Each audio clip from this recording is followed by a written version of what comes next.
Hello everyone, now we'll be discussing about the other additives or additional components of gelatin mass. So the additional components of gelatin mass are broadly categorized into two categories, category 1 and category 2. Now the overall additives are plasticizers, colorants, preservatives, opacifiers, flavors and certain category 2 additives such as sugar and fumaric acid. Now coming to plasticizers. The plasticizers used with gelatin in soft capsule production are very few.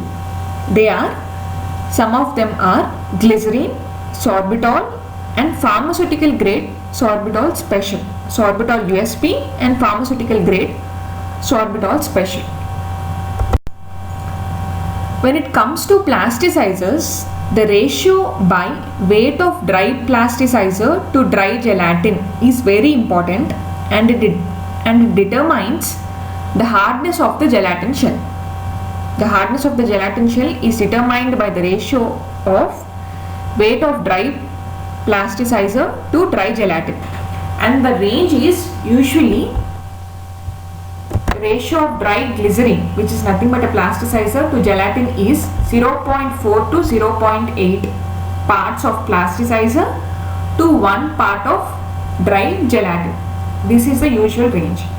And similarly, the ratio of weight of water to dry gelatin is also important in the production. Ratio of weight of water to dry gelatin, and that ratio is usually in the range of 0.7 to 1.3, 0.7 to 1.3 parts of water for 1 part of dry gelatin. And for most formulation, the ratio of water to dry gelatin is usually 1:1. So during the manufacturing process, only water is lost and the percentage of plasticizer and the gelatin in the shell are increased. One more important point is, as only water is lost, the plasticizer to gelatin ratio, dry plasticizer to dry gelatin ratio remains unchanged during the production of capsules. So based on the ratio of dry plasticizer to dry gelatin, the hardness can be altered. So usually capsules are hard if the ratio of dry glycerin to dry gelatin is 0.4 to 1:1. So the usage is this dry glycerin to dry gelatin is used in the production of oral, oil-based or shell softening products, and those that are destined primarily for hot humid areas. So when the ratio is 0.6 parts of dry glycerin to 1 part of gelatin, then the hardness is medium and it is mainly employed in the production of oral, tube, vaginal oil based, water miscible based or shell hardening products, and those destined primarily for temperate areas. And when the ratio is 0.8 to 1, then the capsules are usually soft and they are used in the production of, this ratio is used in the production of tube, vaginal, water miscible based or shell hardening products, and those destined primarily for cold or dry areas. So for cold or dry areas, soft capsules are preferred, and primarily for temperate areas, capsules of medium hardness are preferred, and for humid or hot areas, the capsules with sufficient hardness are preferred. So this is the ratio. Now one more important point is, addition of medicament to the gelatin mass is usually not recommended for economical reasons, since only 50% of the gelatin mass is incorporated into the capsules. So generally addition of medicaments is not recommended, but there are certain cases, such as in the case of relatively inexpensive compounds such as benzocaine. Benzocaine is employed in chewable cough capsules can be incorporated into gelatin mass successfully. The benzocaine, which is employed in the chewable cough capsules, can be incorporated into gelatin mass successfully. But in general, addition of medicaments is not recommended because this results in the loss of 50% loss of added medicaments. Coming to colorants. So color is an important segment in the capsule manufacture. It is particularly important in case of soft gelatin capsules because the color of the capsule is affected by the color or type of the material that is capsulated. And as a ground rule, generally the color of the capsule shell should never be lighter than the capsulated material. It should not be lighter in hue than the capsulated material.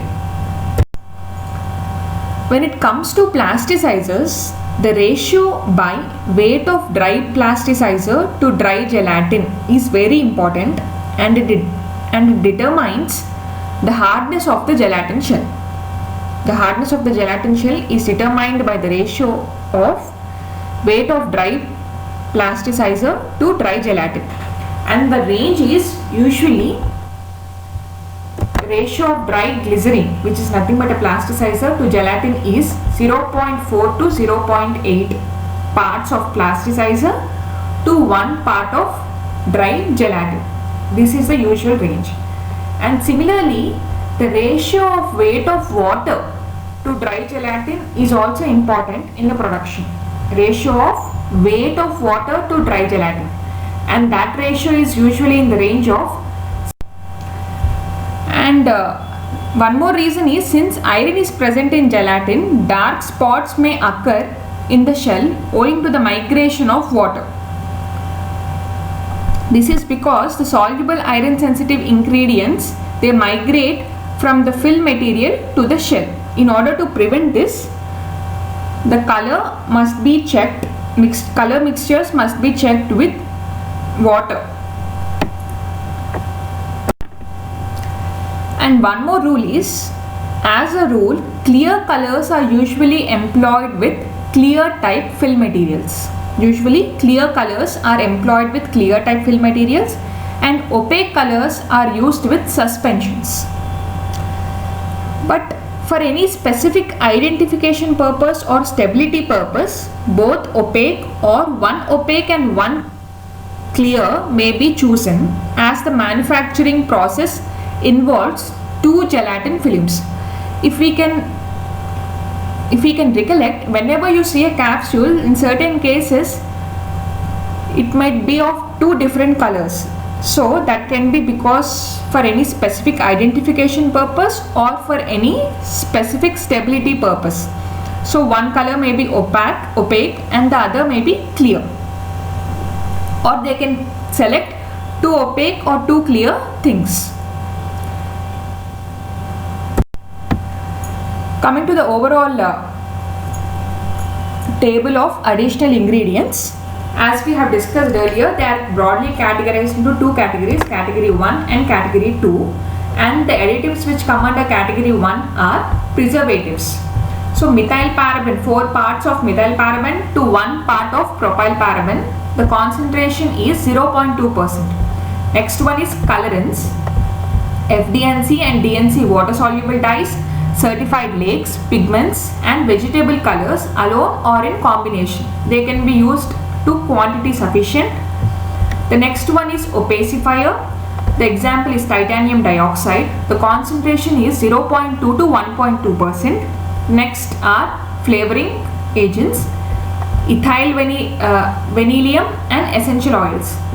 The concentration of ethyl vanillin is 0.1% and the concentration of essential oils is up to 2%. They are mainly used for flavoring, for odor and taste.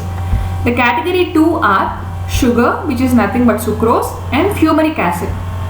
Sugar is used to produce chewable shell and taste. The concentration is up to 5%. The next one is fumaric acid.